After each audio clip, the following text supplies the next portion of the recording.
نو په دغه واقعاتو کې یو واقعه په قرآن شریف کې د حضرت لوط علیه السلام ده،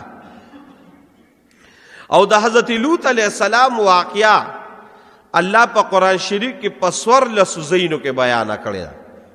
14 ځایونو کې الله د حضرت لوط علیه السلام واقعه بیان کړی ده، او د حضرت لوط علیه السلام واقعه کې زمونږ استاد لپاره ډېر لوی عبرت دی.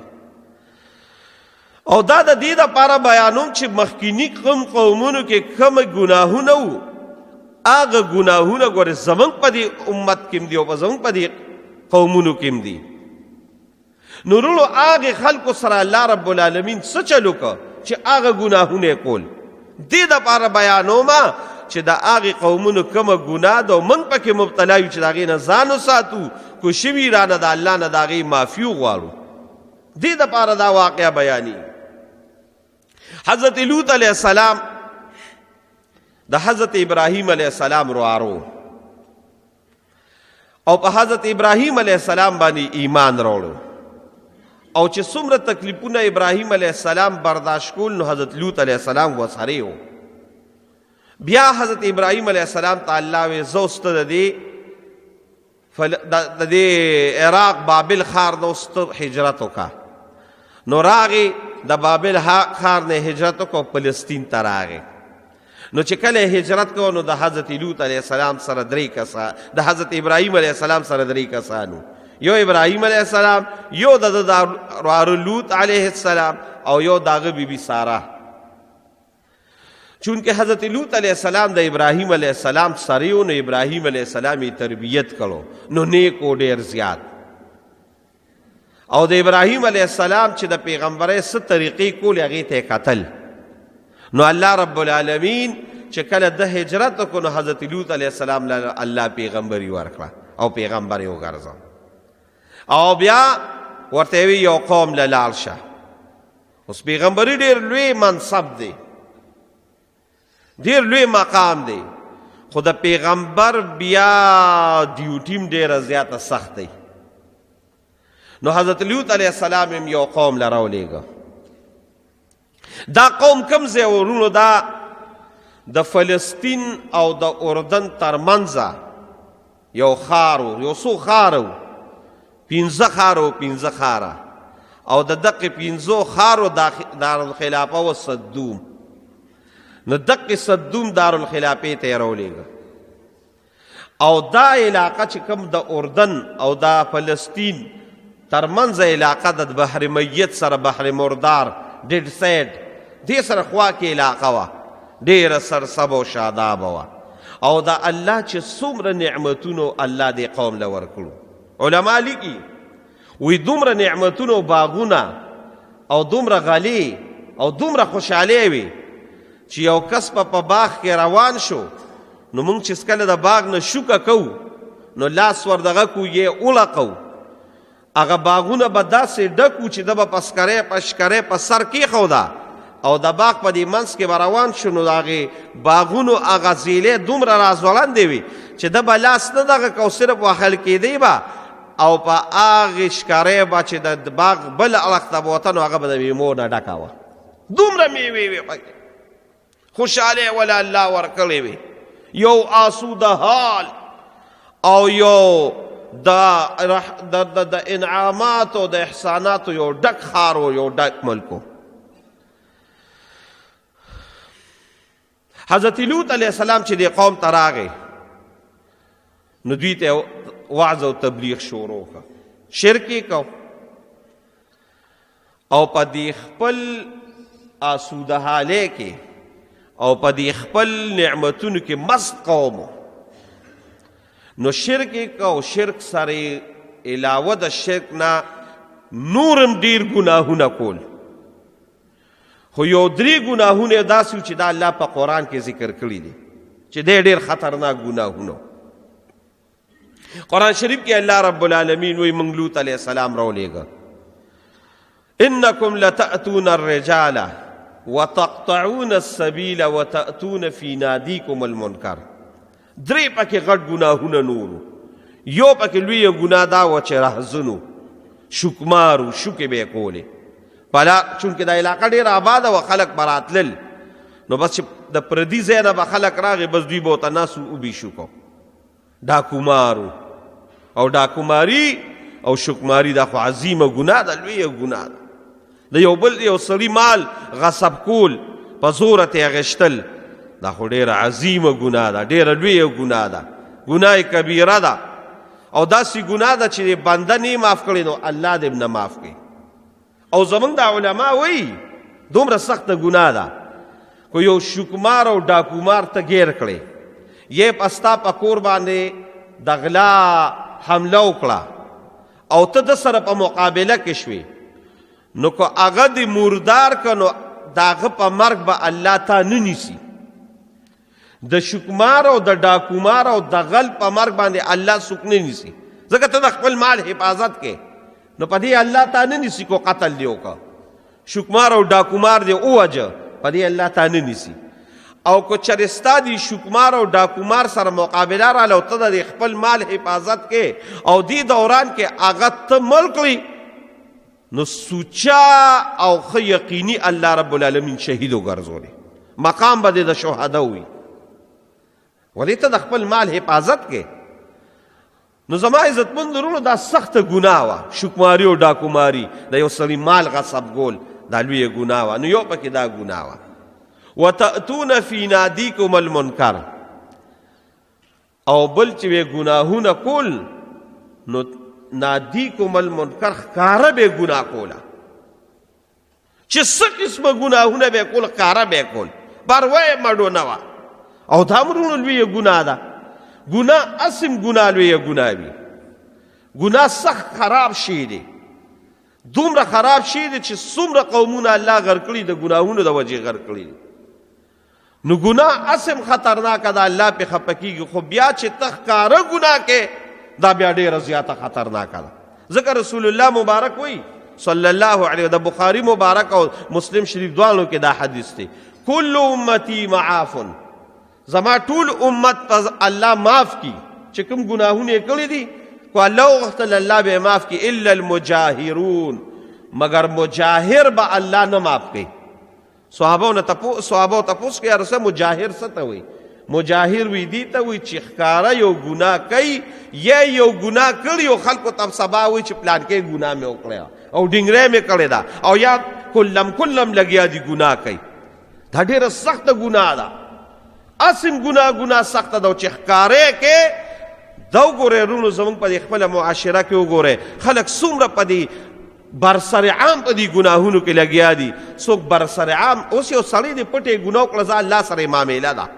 خو چې ته ښکاره لګیایي نو دا خو ته الله له چیلنج د بندګانو مخکې ورکوي چې الله سره ته ووایې که نه دا یې لګیایي نو بل سړی هم په هغې باندې غزور شي لګیایې ګانې او ښکاره دې ټیپ لګولې دی لګیایې ښکاره ګناه کې ګیره خرې دا ښکاره ګناهونه دي که نه ښکاره لګیایې ښځو ته ګورې ښځو سره لګیایې خبرې کې ښځو سره تعلق دی ښکاره په دې کې لګیا دي دا ډېره سخته او عظیمه ګناه ده نو دویم نمبر عظیمه ګناه په دې قوم کې دا وه چې وتأتون فی نادیکم المنکر ښکاره به ګناه کوله او دریم نمبر بسو انکم لتأتون الرجال شهوة من دون النساء هغه قومو چې خپل د انسان کن فطرتن شهوت دی چې الله ته کې فطرتن او طبعا یې خېلي د هغې د حصول لپاره الله رب العالمین د دنیا کې نیکه او زنانه رالیږلې ده نو د زنانو د نکاح په ذریعه انسان هغه خپل شهوت حاصل کی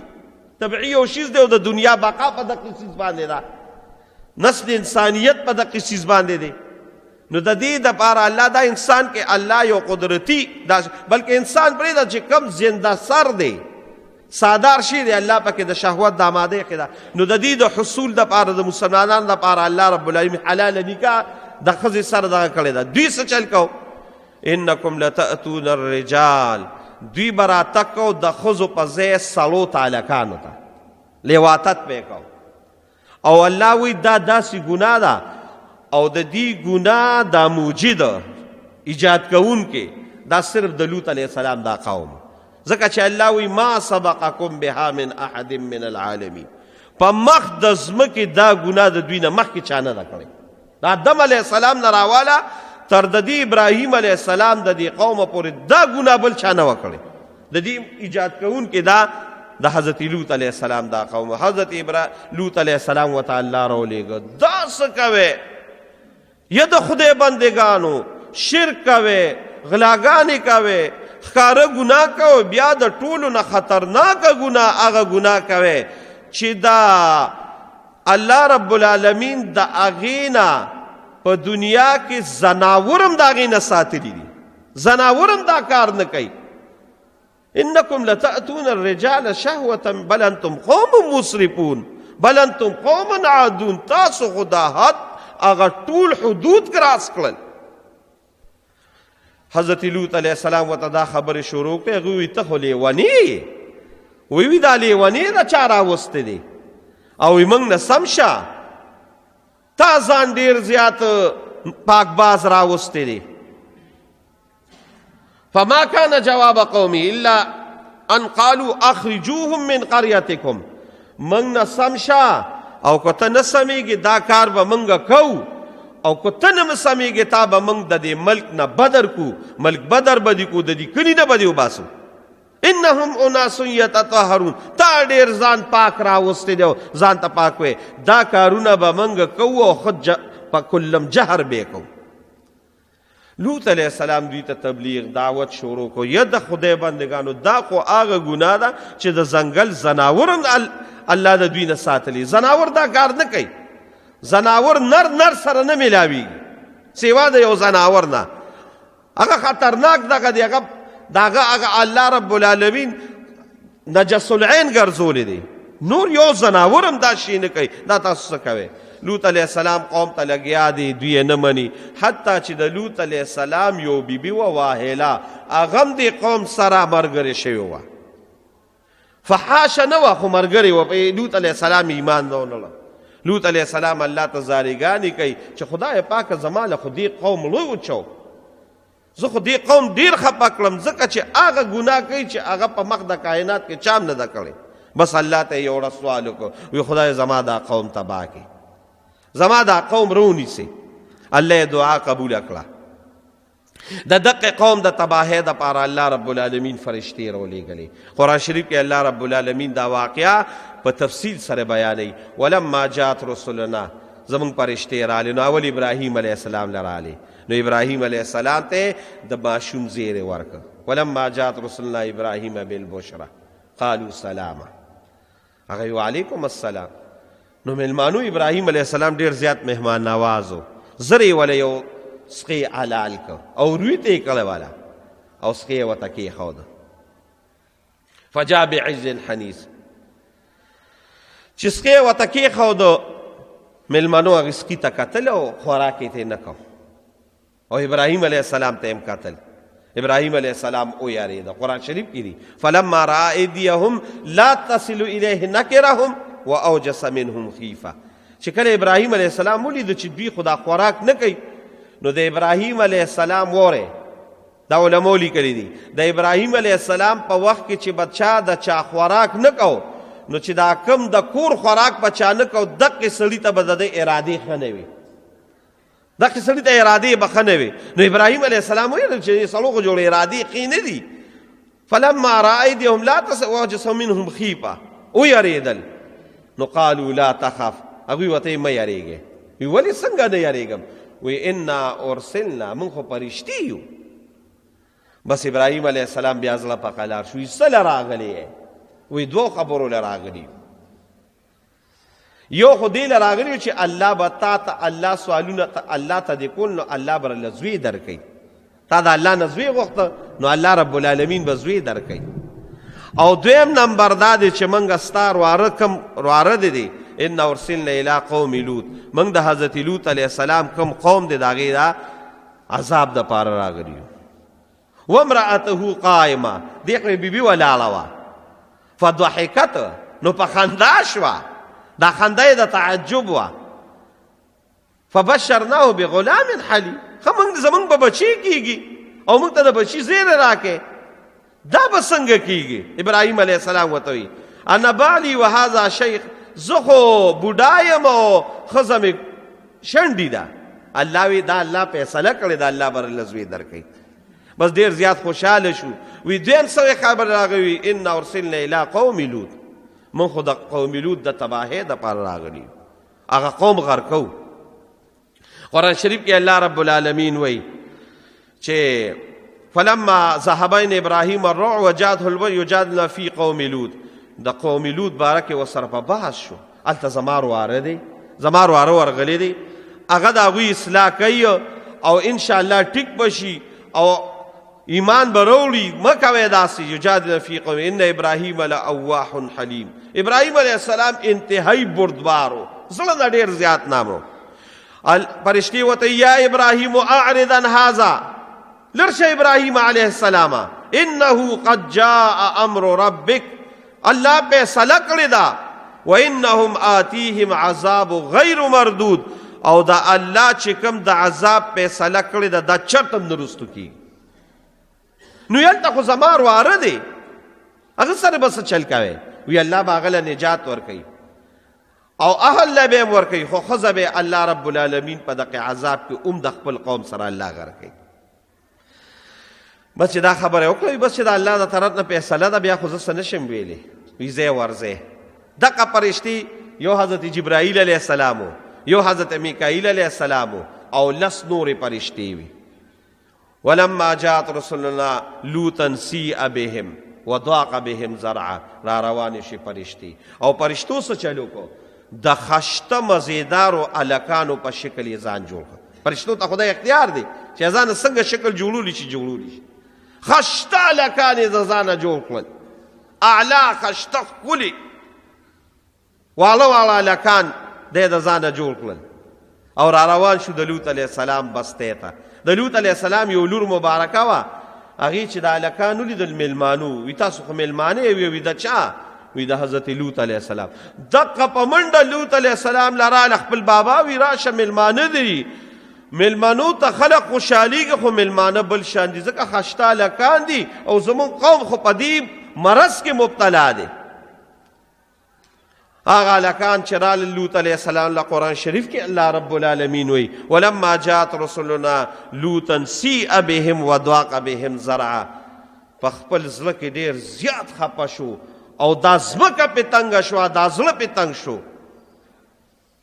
وضاق به وقال هذا یوم عصیب، نن ډېره سخته ورځ ده په ما. وجاءه قومه یحرعون الیه من قبل، چې دوی دلته کېناستل چې ښځې ولیدل وایي دا خو هلکان دي، په مخه قوم له لاړه. وایي د خو د الله بندګانو تاسو خو د هلکانو پسې ګرځئ، خو تاسو خبر یې موږ کره هلکان راغلي دي او خشته خشته دي. وجاء قومه يحرعون الیه، په منډو منډو را روان شو. ومن قبل يعملون السیئات، مخکې نه دي مردارۍ کې پراتو، ورونه ورته ډبۍ ورلر کشابه. او لوط علیه السلام وی د خدای بندګانو دا خو زما میلمانه دي، دا خو میلمانه دي، زه میلمانو سره به زه څه چل کوم، دا تاسو څه کوئ؟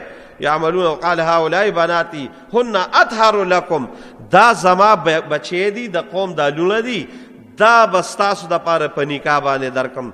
قال هؤلاء بناتي هن اطهر فاتقوا الله ولا تخزوني في ضيفي اليس منكم رجل رشید. د خدای نو یریږئ، تاسو کې څوک عقلمند نشته چې دا عقل نه کار والی، دا خو تاسو ما د دې میلمنو په مخ کې شرموئ. زما دا لونه دي دا په نکاح والی.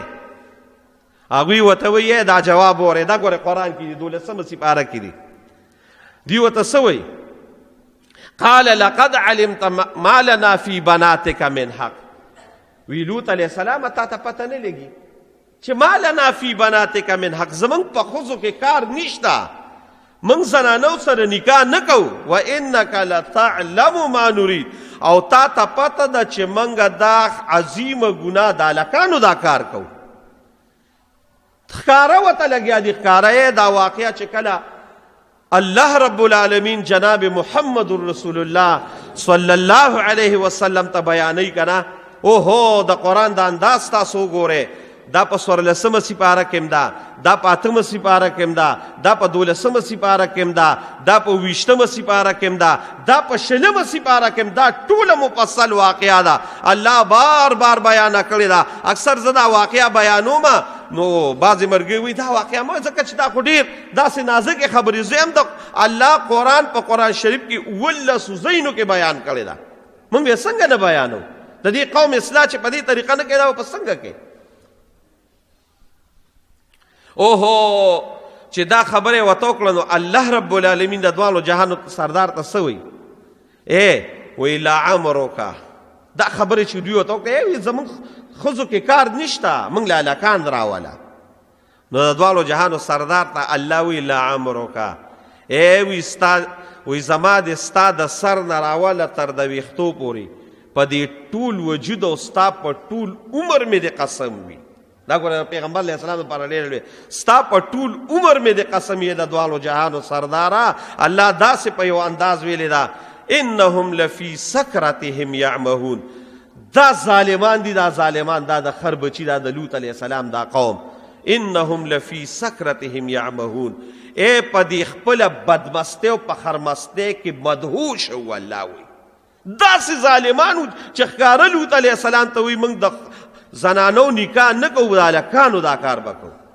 اوهو بس چې دا خبره دوی داسې وکړه که نه نو الله رب العالمین حضرت لوط علیه السلام ته چې دا خبره وکړه انک لتعلم قال لو ان لی بکم قوة او آوی الی رکن شدید. کله ناکله دا قرآن شریف ګورئ لږ شان. دا قرآن شریف یوازې په تلاوت باندې هم ډېر لوی ثواب دی، خو د دې دا مضامین هم ګورئ. قرآن شریف حقیقت دا دی د برکت کتاب هم دی. سینې پورې په خولې باندې ښکلویم تاسو خو لږې ګورئ چې د قرآن شریف کې الله څه ویلي دي. الله رب العالمین وایي ولما جاءت رسلنا لوطا سیء بهم. چې کله دا خبرې لوط علیه السلام ولیدې نو څه وایي قال لو ان لی بکم قوة او آوی الی رکن شدید. کاش چې نن زما یو قوم به ما سره او زما یو مضبوط ملګري وي، تاسو سره به ما کتلو چې دا تاسو ما ته لپاره څومره لویه د شرم خبره ده. یو دا غلط کار، بل ملمنو سره دا چل کول. اوهو خدای پاکه نن خو زه چې یوازې نه وي چې زما خو قوم به په جلا شو حضرت لوط علیه السلام. چې پرشتو د لوط علیه السلام دا بې کسي ولیده، دا بې حسي ولیده، دا غریبي ولیده او دا کمزورتوب ولیده، فوراً پرشتي څه وایي لوط علیه السلام ته؟ قرآن شریف راواړئ. قالوا یا لوط انا رسل ربک لن یصلوا الیک فاسر باهلک بقطع من الليل ولا يلتفت منکم احد الا امرأتک انه مصیبها ما اصابهم ان موعدهم الصبح الیس الصبح بقریب. واره لوط علیه السلام انا رسل ربک، موږ خو پرشتي یو، هلکان نه یو. لن یصلوا الیک، دوی موږ ته هرګز موږ ته ټچ کولی هم نشي. فاسر باهلک بقطع من الليل، شابه د شپې په حصه کې ته او چې ستا څومره مسلمانان اهل و عیال دي دا ټول وباسه. وایي څه چل ورسره کې؟ وایي عذاب پې راولم. وایي دا به پې کله راولې؟ اوس یې پې شابه زر راوله که نه؟ ان موعدهم الصبح، دا سزا د دوی د سار د دې پیشمني په وخت کې ده. ځکه دې وخت کې دا د سار دا وخت دی الله چې څومره قومونه غرق کړي د دې سار په وخت کې غرق کړي وي. دا ولې دې وخت کې دا خلک بېغمه پراته وي، نه څه غم نه څه درد نه څه الله ته سجده، بېغمه پراتی. نو د سار په وخت کې الله رب العالمین دا قومونه غرق کوي. نو وی بس دا دې سبا کې غرق کوو. نو هغه ورته وایي سبا ته مه یې ساره بس اوس دې غرق کا. نو پرشتي ورته څه وایي؟ قرآن دی الیس الصبح بقریب. سبا خو رانږدې دی، بس دا دی که نه؟ سبا دی 2 غنټې بس غنټه پس سبا دی که نه؟ بس چې دا خبره وکړه د قالکان وروړېدل د لوط علیه السلام قوم. قرآن شریف کې الله رب العالمین دا بیان کوي.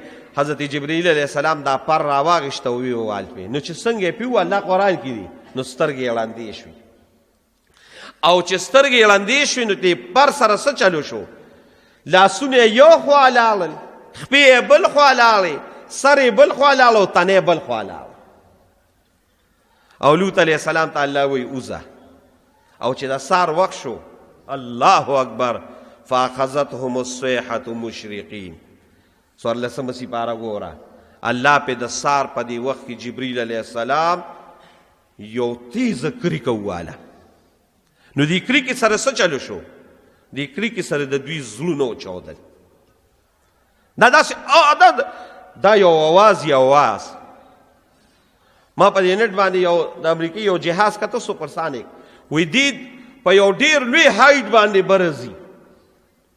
نو هغې سره لاندې لیکلي دا ولې برزي وي؟ دا د دې د وجې د اواز دومره سخت دی چې د انسان دا زړه باندې او په دې دماغو باندې د هغې اثر راځي. نو دا الله رب العالمین خو عجیبه مخلوق دی، یو مضبوطه چغې پې وواله فاخذتهم الصیحة مشرقین فجعلنا عالیها. نو یو عذاب دا شو وره چغه شوه. دویم عذاب څه شو؟ زلزله پې راله. دا هم قرآن شریف کې دي فاخذتهم الرجفة، الله پې زلزله راوسته. دویم نمبر نو دا کورونه ټول را پرېوتل، دوی ته لاندې کورونه پې را پرېوتل. نو خو بس مردار شو کنه. الله وی نه بیان درته کوم. الله وی نه اوس یې مه پرېږده. فجعلنا عالیها. نو پنځه خارو پنځه خاره ټولو ته جبریل علیه السلام دا وزر وړړم که. نو دا پنځه واړه خاره په دې وزر کې ونیول. نو الله په قرآن کې وی عالیها، اسمان ته اوچت کړل. نو څومره اوچت کړل؟ مفسرینو لیکلي وي دومره اوچت کړل چې په اسمان کې د دوی د سپو د چرګانو د زناورو اوازونه پرشتو واورېدل. سافلها، نو بیا لاندې راخطا کړه فجعلنا عالیها سافلها. نو څلورم عذاب په الله دا راوست چې ځمکې ته یې راوستل. نو 500 ګزه یې په ځمکه کې ورخښ کړل. او پنځم عذاب په الله څه چلو کو؟ دا ګوره قرآن دی. فامطرنا علیهم حجارة من سجیل ممدود. الله په باران د کاڼو وکړه. او کاڼي څنګه وي؟ الله دا دې بیان کړی دی مسومة عند ربک.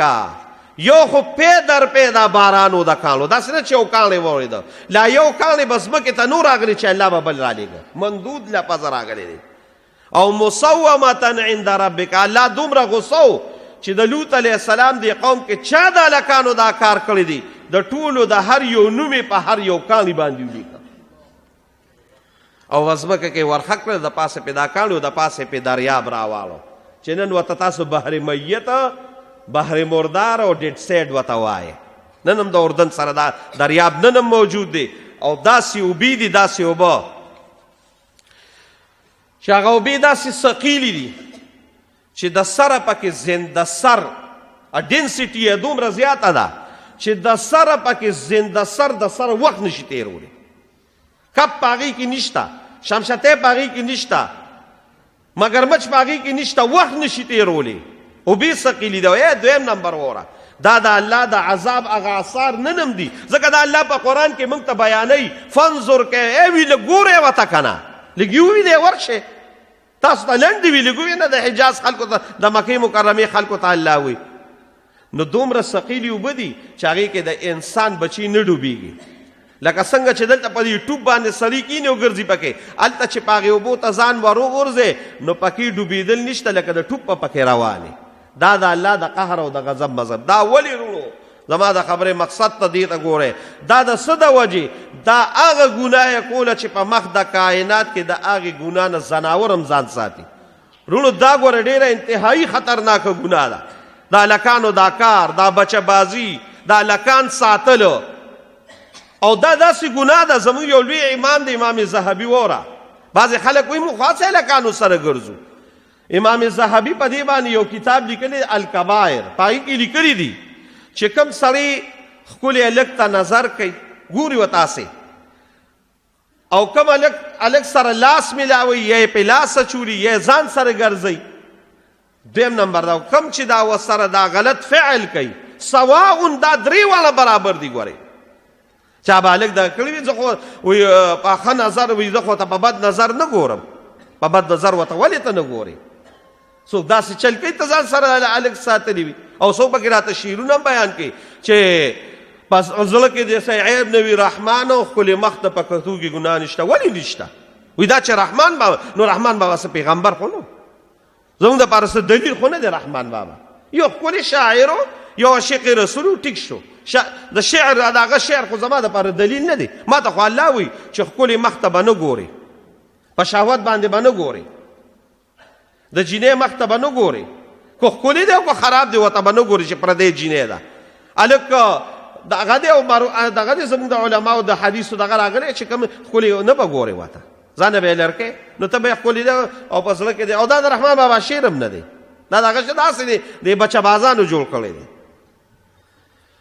نو دا درې والا برابر دي. او سخته ګناه یې د سخته ګناه. ګناه څومره ده ما ته وګورئ، ګناه دومره لویه ګناه ده چې الله د سره د دې دپاره حد نه دی جوړ کړی. حدود شته زموږ په اسلام کې. ګوره غلا دې وکړه نو الله حد قایم کړی دی، لاس ته پرې کړې. په چا د الزام ولګاو نو الله قرآن کې ویلي 100 دورې وله ورکه. چا شراب وڅښل 80 دورې وله ورکه، دا قرآن کې دی. چا زنا وکړه زنانه سره نو کو غیر شادی شده دی نو دغه کې کوړې وله ورکه، او که شادی شده دی نو رجم یې کې. دا ټول حدود په قرآن کې شته. دا الګ دا کار چې څوک وکړي نو د دې دپاره الله د سره حد نه دی مقرر کړی. دا ولې د دې مونځ دپاره ثواب حد الله مقرر کړی دی چې په مونځ به دا اجر ورکو، د روژې دپاره الله ورکړ، د دغه دپاره حج دپاره ورکړی دی، د عمرې دپاره ورکړی دی، د نورو اعمالو دپاره الله یو حد خولي چې دومره ثواب به ورکوم. خو چې د روژې معامله راله نو دا دومره عظیمه ده چې الله وایي د دې اجر به زه پخپله ورکوم. نو په نیکو اعمالو کې د روژې چې کم اجر دی الله به پخپله ورکوي، او په بدو اعمالو کې چې کوم د حدود دغه کې د الله وایي د هلکانیان دي، الله وایي دا ما ته پرېږده، دوی سره به زه ګورم. الله وایي د دې دپاره حد نه دی مقرر. د رسول الله صلی الله علیه وسلم مبارک حدیث دی، وایي چې کله دا دغه کې نو اقتل الفاعل والمفعول به، فاعل او مفعول چې کوم دا کار کوي او په چا باندې دا کار وشو دا دواړه رونیسي او مردار یې کوي. حدیث یو دا دی. حضرت علی رضی الله تعالی عنہ وایي یاره داسې کس چې دا چلو کی نو دقه بچه باز رونیسي او مړ یې کوي. او بیا زمونږ په شریعت کې دا ناروا دي چې یو شي سوځي، دا زمونږ په شریعت کې ناروا دي. څاروی به هم نه سوځي، انسان به هم نه سوځي، حیوانات به هم نه سوځي، د دې نه منې شوې ده. بعضې وخت ما ته دا ملګري وي موږ دا مچۍ سوځو، ما یې سوځوی ما دغه سپریګانې مریګانې پرې راغلي د سوځولو نه رسول الله منع کړې ده. ځکه د سوځولو حکم صرف د الله د ذات دی. الله وایي چې سوځول به زه کوم جهنم کې، دنیا کې به څوک سوځول نه کوي. ما ته وګوره حضرت علی رضی الله تعالی عنہ وایي دا ګناه دومره سخته ګناه ده چې دغه حرامي رونیسې مړی کې او بیا یې وسوځوې، ویسوځوې او بیا د مسلمانانو په مقبره کې مخ اخوې، لرې کې د مسلمانانو د مقبرې نه. ابن عباس رضی الله تعالی عنہ وایي تاسو داسې چلو کې چې دا بچه بازان دي دا د هلکانو کار والا دي کې چې څوک مړه شي او توبه یې نه ویستې، وایي تاسو د ده قبر کولو کوئ، قبر نو د ده په قبر کې به انسان نه وي، دي کې به خنزیر پروت وي. د ابن عباس رضی الله تعالی عنہ لوی صحابي دی. حضرت علی رضی الله تعالی عنہ وایي تاسو یې قبر وګورئ نو دی به په دې قبر کې نه وي.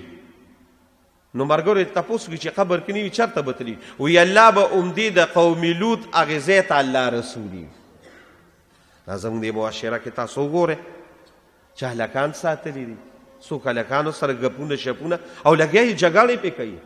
دا خو زموږ معاشره ده، ما ته خو پته لګي دا لږ زما دی او دا د ده دی او دا ما ساتلی دی او په ده به ته خرچه نه کوي او لګیا یې خرچې هم پې کوي.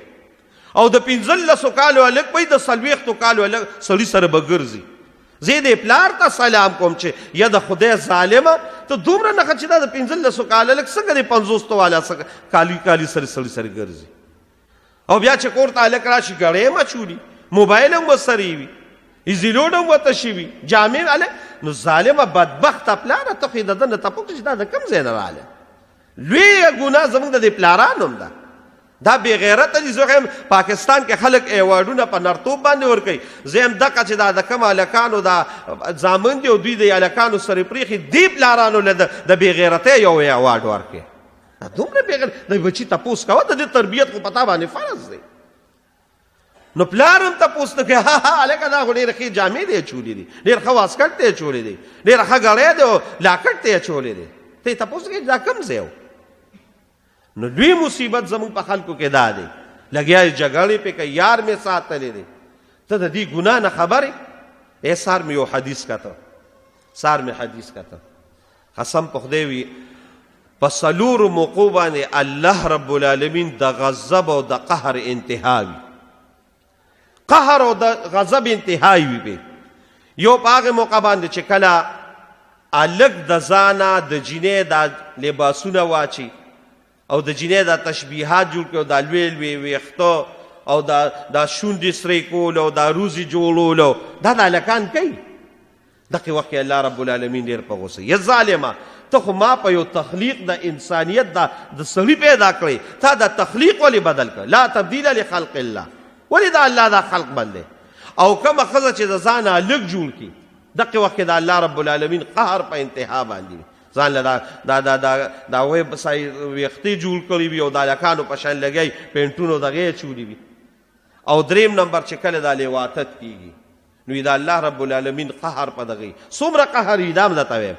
او څلورم نمبر چې کله یو انسان یو واده کړي سړی چې الله د هغه دپاره د فطرت کومه طریقه د زنانو سره ایښې ده او د هغې نه علاوه هغه په بله طریقه باندې راشي، تاسو ټول په هغې باندې پوهې کیمرې هم لګېدلې، زه ته داسې نشم دا کولی او دا لوسپیکر بار هم لګېدلې، زنانه سره څوک په هغې اړخ باندې دغه وکړي.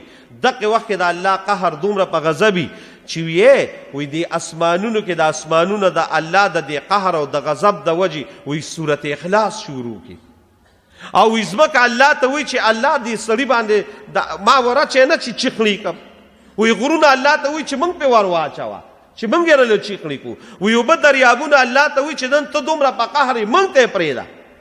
خو د الله رحم او د الله کرم په انتها دی چې موږ ته صبر کوي.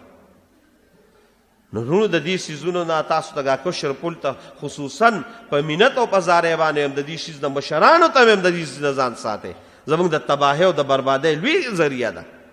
دا وګورئ د خپل دغه کې وګورئ دا اجلاګان دا خو ملکان دي، لګیا یې ډلې ډلې اجلاګانو له به رواني، یا د خدای ظالمه د خدای قهر او غضب له دغه ورکړې. او یو قسم دا اجلاګان یې خوښ وي. د تېر ورځو کې زه بار ولاړ وم، اوس ټپې ټپې داسې روانې دي. نو ما دې ملګرو ته لکه دا دې شپې ته ګوره دا خو 9 بجې دي، دا خلک چېرته روان دي؟ نه خو زما دا ملګري هم ډېر زیات دغه رزیلان شاني ما ته وایي دا اجتماع روان دي. نو ما راځئ موږ به ورسره لاړ شو که نه؟ وایي نه دا بل اجتماع روان دي، هلته اجلاګان ګډېږي. دا خو تاسو د الله قهر او غضب له قسم په خدای دعوت ورکوئ، د خدای او د رسول خاطر وکړئ. دا اجلاګان دا خو ملکان دي، تا دله ورغلې او پیسې پینولې او لګیا یې ورته ولاړې، د خدای قهر او غضب له دې دغه ورکړی. نو الله رب العالمین په دې څیز باندې ډېر زیات خفه کېږي. زه اکثر دا خبره کومه چې الله رب العالمین قومونه غر کړي دي، ډېر قومونه یې غر کړي دي. د حضرت عادیان یې څه چل کړي؟ زلزله یې پرې راوسته، یو عذاب باندې مړ دي. سمودیانو باندې چغه والې شوې ده، فرعون په اوبو تباه شو. شعیب علیه السلام قوم باندې الله اور راوورو. نمرود الله په ماشي مردار کړ. دا ټول قومونه الله غر کړي دي. خو چې کله د لوط علیه السلام د قوم معامله راله نو څه چل وکړه الله رب العالمین؟ خو بس یو چغه د جبریل لیره وکړه. الله وایي نه نه نه نه، په یو چغه یې چېرته پرېږدم. الله پې 15 عذاب راوستل. قرآن کې دي ګوره، قرآن فاخذتهم الصیحة مشرقین. الله پې د اشراق په دې وخت کې جبریل علیه السلام چغه وواله، بیا الله زلزله راوسته. دویم نمبر، بیا دریم نمبر الله د ځمکې نه اسمان ته وخیژل. څلورم نمبر الله رب العالمین د اسمان نه په ځمکه وردن نه کړل. او پنځم نمبر پې الله په قرآن کې دی الله پې د کاڼو باران وکړه. 15 عذابه. دا ولې؟ دا وروڼو د هغې غټه وجه دا وه چې دغه بدبخته د دوی دا ګناه داسې وه چې د الله قهر لی دعوت ورکړو، د الله غضب لی دعوت ورکړو. الله وایي ګناهونه معاف کومه، ټیک ده، خو ګورې چې د حد د ورتېر شي نو بیا زما قهر او غضب هم ډېر زیات دی. ان بطش ربک لشدید، بیا زما هغه نیوکه هم ډېره زیاته ده. نو د دې څیزونه وروڼو مهرباني وکړئ، ځان وساتئ. دا د هلکانو ملکانو دا یارانې او دا غرانې او دا زما لږ دی او دا د دا لږ دی او دا بچه بازی دا انتهایی خطرناکه ګناه ده. الله قهر ته دعوت دی. زه یو خبره کوم، بس اخیرې خبره کوم. ګورې د بل دې زوی ته چې ته لا سترګې خړې کړې یا د بل لور ته ته خړې کړې، ګورې دا یاد ساته، دا ځان سره ولیکه. او دا د امام شافعي صاحب قول دی چې دا زنا ده او دا لیواطت، ګورې دا یو قرض دی. قرض بل سړي سره دا چلو کو، دا یو قرض دی. ګورې دا قرض برنه الله علي، ستا په نسل کې به الله دا چلو کی، ستا په بچو کې به الله دا چلو کی. نو زه تاسو ته دا خبره کوم چې دا په ځان رحم وکړې، دا په دې خپل اولاد رحم وکړې چې زه د بل لور ته، بل خور ته، د بل مور ته سترګې خالومه. زما په کور کې خورم شته، زما په کور کې مورم شته، زما په کور کې لورم شته. دا به الله کوي. زمونږ حضرت اشرف علي تانوي صاحب مختصر دا خبره کوم، یو خبره لیکلې ده. یو بنجاري دا بنګلي چې خلکو ته اچوي، لګیا و سار به لاړ خپلې مزدورۍ، نیک سړی و، مزدورۍ له لاړ رابه، د هغه بچي نو چا ولې یو ماشوم ورکوي، زه دا کور وساته دا مو پاله بیړه چې ورته تاسو وایه نه هغې وسات. اگر چې دا زموږ په شریعت کې ښه نه دي، دا یو مسله یاده ساتئ. دا بچي نیوله او بچی ورکول دا زموږ په شریعت کې منې دي. دا به نه کوئ چې دله مې هلک ورکو، دله مې هلک ورکو، دراله هلک راک، دا منې دي، دا نه دي پکار. اوس وخت نشته چې د تفصیل درته زه بیان کړم، نو دا ښه خبره نه ده. دې کې رستو بیا ډېرې مسلې جوړېږي. نو ماشوم یې وله ورکړه، د اولاد نو هغه ماشوم لوېده، بابا هم لوېده.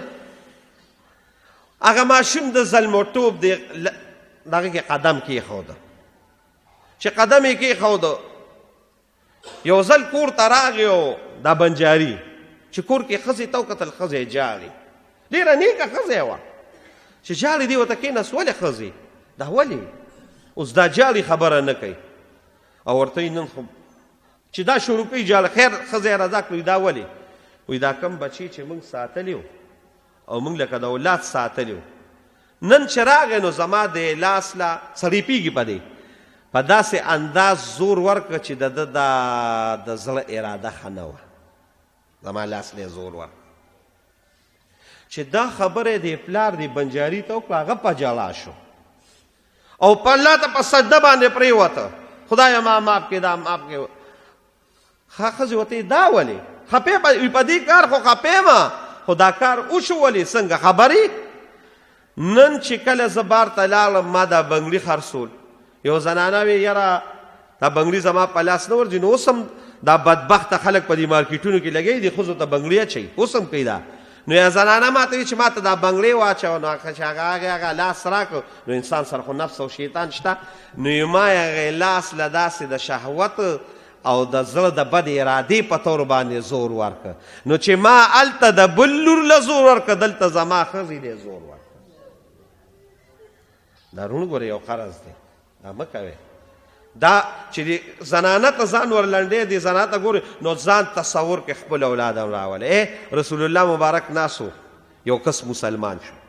چې یو کس مسلمان شو نو و یا رسول الله زه خو مسلمان شم، د دین چې څومره احکام دي منم، مونځ، روژه، حج، زکات چې څه منم، خو ماله به د یو شیز اجازت راکې، ځکه په ما دا نفس ډېر زورور دی. اتأذن لی فی الزنا، حدیثو کې راځي ماله به د زنا اجازت راکې. چې د خولې نه د زنا دا لفظ ووته، صحابه پې فصاح الناس، صحابه پې راغوټه شو، ته د رسول الله مخکې دا وې. نبي علیه السلام ورته یې پرېږدی، وایي تاله د زنا اجازت درکړم. یا رسول الله، وایي ښځه زه د زنا اجازت درکوم، خو په یو شرط،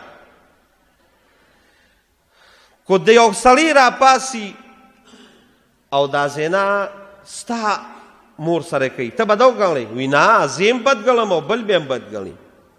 وایي که ته دا زنا ستا د خور دپاره ته خوښې؟ وایي نه، زه یې هم نه خوښوم او د خور دپاره یې هم نه خوښوم او بل یې هم نه خوښوي. داسې ورته لور، ترور، دا ټولې ورته یادې کړې. اوهو رسول الله مبارک په لاس کېښوده، وایي چې ته د بل دپاره نه خوښې، نو چې دا ته چا سره زنا کوې، دا هم د چا لور ده که نه، دا هم د چا خور ده که نه، دا هم د چا مور ده که نه. و یا رسول الله دا زما د زړه تسکین دی وکړه، حقیقت دا دی. نو بیا حدیثو کې راځي رسول الله مبارک په دې سینه لاس کېښوده او ای خدای پاکه د د ظاهر هم پاک کې او د د باطن هم پاک کې. هغه صحابي وی ظاهر میں الله داسې پاک او باطن میں الله داسې پاک چې بیا مې په جون کې چرته خپلې ښځې تم داسې دا دغه نه کېده خو صرف د هغې ښځې والې د نکاح په طور باندې به ورلنډېدم ګینې د ښځې نه مې زړه موړ شو. نو دا حقیقت دی وروڼو. بس زما دا یو خبره ځان ته یاد ساتئ چې کله بچه بازی کې بس دا یو خبره یاد ساتئ نو خپل رور خپل زوی مال ته مخې ته کوه چې کله بل خور ته ګوري بس خپله خور او خپله مور ځان ته مخې کوه پته به در لګي. الله رب العالمین موږ او تاسو ټول د غلطو کارونو نه او د هلکانو د جینکو د دې بدفعلونو د بېحیاونو الله موږ ټول محفوظ کړي. واخر دعوانا ان الحمدلله رب العالمین. الله زموږ په حال باندې رحم وکړي. الله زموږ ګناهونه معاف کړي. خپل فضل او رحم او کرم را باندې وکړي او د دواړو جهانو خیر الله زموږ د ټولو نصیب کړي او الله زموږ د نظرونو حفاظت وکړي او د نورو د خلکو نظرونو باندې الله یې زموږ په اولاد په بچو په لونو خویندو باندې پردې واچي. الله دې ستاسو په بچو باندې پردې واچي او چا نه دا ګناه شوي الله دې ولې د توبې توفیق ورنصیب کړي او چا نی کړي الله دې ولې د استقامت نصیب کړي. څومره بیماران چې دي الله دې ټولو له صحت ورکړي او څومره مردگان چې وفات دي الله دې ټولو مغفرت نصیب کړي. خصوصا زموږ په دې لاندې کندي کې د محمد جان فوجي زوی بیګا په اکسیډنټ کې وفات شوی دی. دعا وته کې الله دا غم مغفرت نصیب کړي او ستاسو زموږ څومره مردگان وفات دي الله یې ټولو مغفرت نصیب کړي. الله دې د دواړو جهانو خیر نصیب کړي او جامع مسجد حلیم آباد ته چې څومره موضوعات راځي هر قدم یې پته له د نیکۍ کې ښودې کې او د دواړو جهانو خیر الله زموږ ټول برحمتک یا ارحم